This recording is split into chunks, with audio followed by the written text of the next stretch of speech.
Bilirsiniz, istər nəhəng bir korporasiya olsun, istərsə də balaca bir startap, hamısının uğurunun kökündə çox sadə bir sual durur. Biz niyə mövcuduq? Bax, bu sualın cavabı əslində hər şeyi dəyişə bilər. Gəlin, missiyanın gücünü birlikdə kəşf edək. Yaxşı, bəs missiya nədir əslində? Ən sadə dildə desək, bir təşkilatın, bir şirkətin mövcud olma səbəbidir. Yəni onu digərlərindən fərqləndirən əsas məqsədi. Hər şey əslində bu fundamental sualla başlayır. Bizim işimiz nədir? Baxın, müasir idarə etmənin atası sayılan Peter Drucker üçün hər şey məhz bu sualla başlayırdı. Və bu sadəcə bir şüar deyil, bütün strategiyaların təməl daşıdır.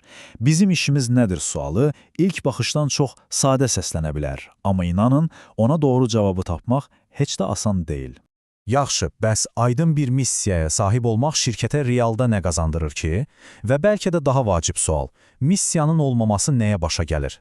Baxın, aydın bir missiya sadəcə kağız üzərindəki gözəl sözlər yığını deyil, o əsl gücdür. Bütün komandaya vahid bir istiqamət verir, hər kəsin eyni məqsəd üçün çalışmasını təmin edir. Məsələn, büdcəni hara xərcləmək lazımdır, ya da menecerlər arasında fikir ayrılığı yarananda nə etməli? Missiya, bax bütün bu suallara cavab tapmaq üçün möhkəm bir bünövrə yaradır. Ayda missiyanın olmaması sözün əsl mənasında faciəyə səbəb ola bilər. WT Grant şirkətinin hekayəsi isə buna ən yaxşı, amma ən kədərli nümunədir. Onlar bir qərar verə bilmirdilər. Kmart kimi ucuz endirimli mağaza olsunlar, yoxsa JCPenney kimi daha, belə deyək, universal bir mağaza. Bu qərarsızlıq, bu çimlik böhranı şirkəti axırda iflasa sürüklədi.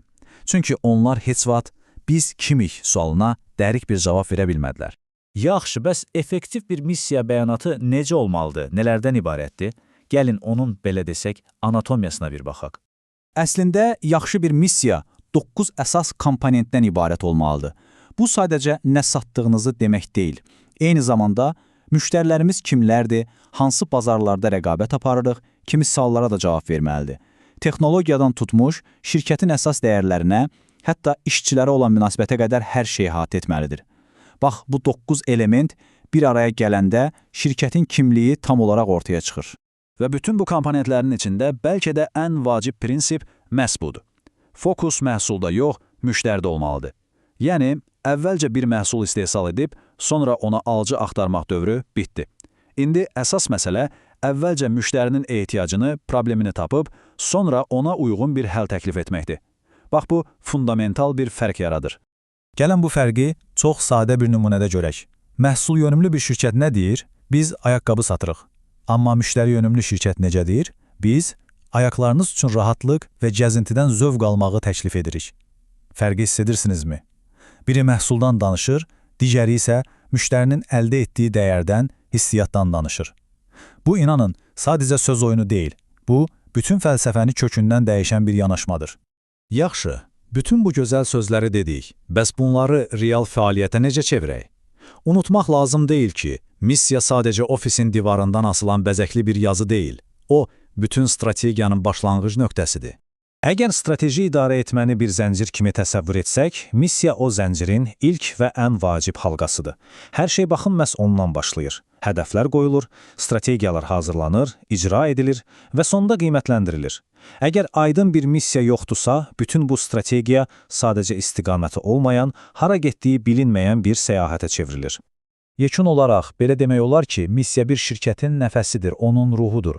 Satışçının niyə satdığının, müştərinin niyə məhz sizdən aldığının və bütün komandanın hər səhər niyə işə gəldiyinin arxasındakı o böyük etirazdır.